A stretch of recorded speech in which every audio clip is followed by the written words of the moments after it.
Yeah. So would you tell us briefly the story of how you got here? And then just tell us, this moon, you know, you have all this secular data. You work with scientists and engineers. You work with NASA, the Air Force Academy, etc. Is this thing about the moon overplayed, or you're on? Yeah, we're over the moon, aren't we? We're over the moon. You're on.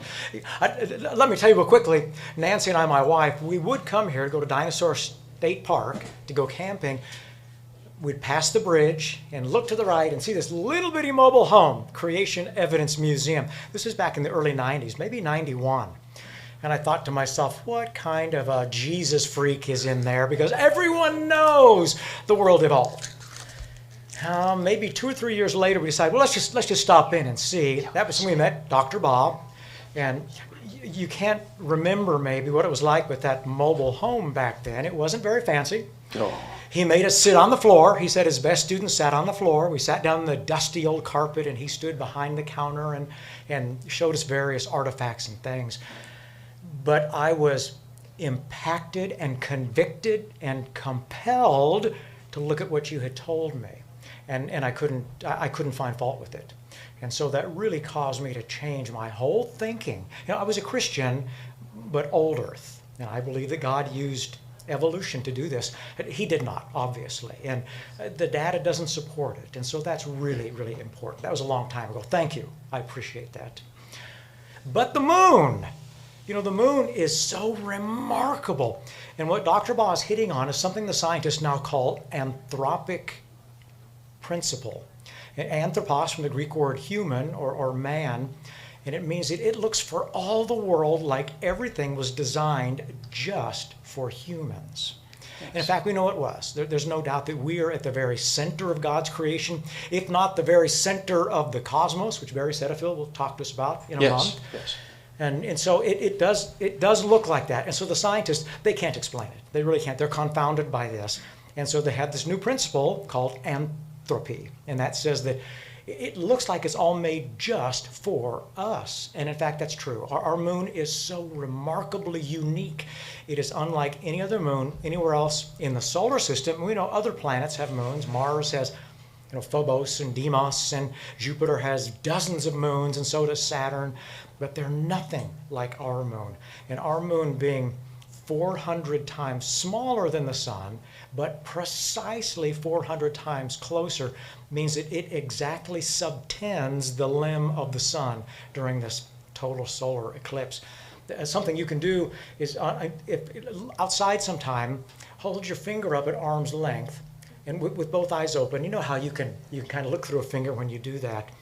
Your finger subtends about 1.5 degrees, and the moon and the sun, they subtend about a half a degree. And so if you look at it and you go, wow, so there are 3 moon or 3 sun diameters in your finger, and the moon will exactly superimpose and subtend the sun, which allows us to see things we could never see otherwise.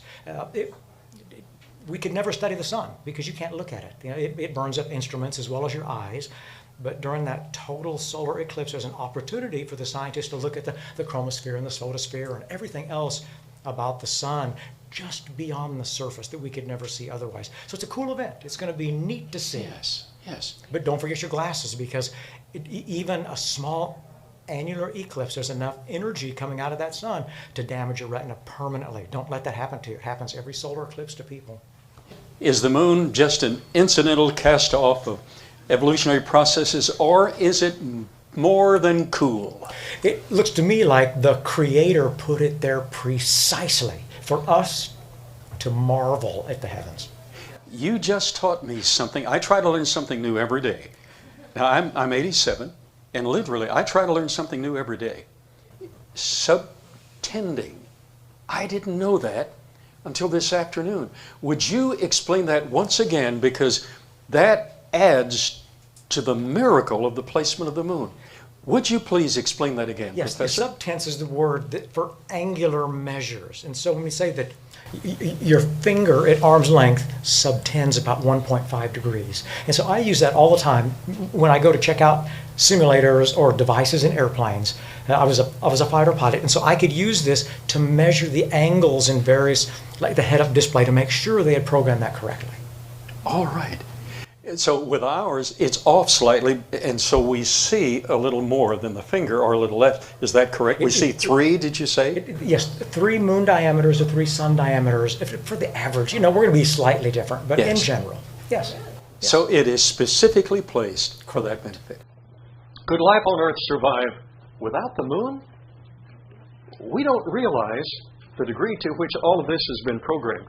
If the moon vanished, the seasons would drastically change. The Earth is tilted 23.4 degrees off its axis.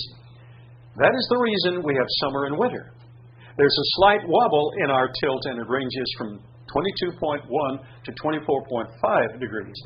The extremes of the wobble can cause intense climate change, such as ice ages.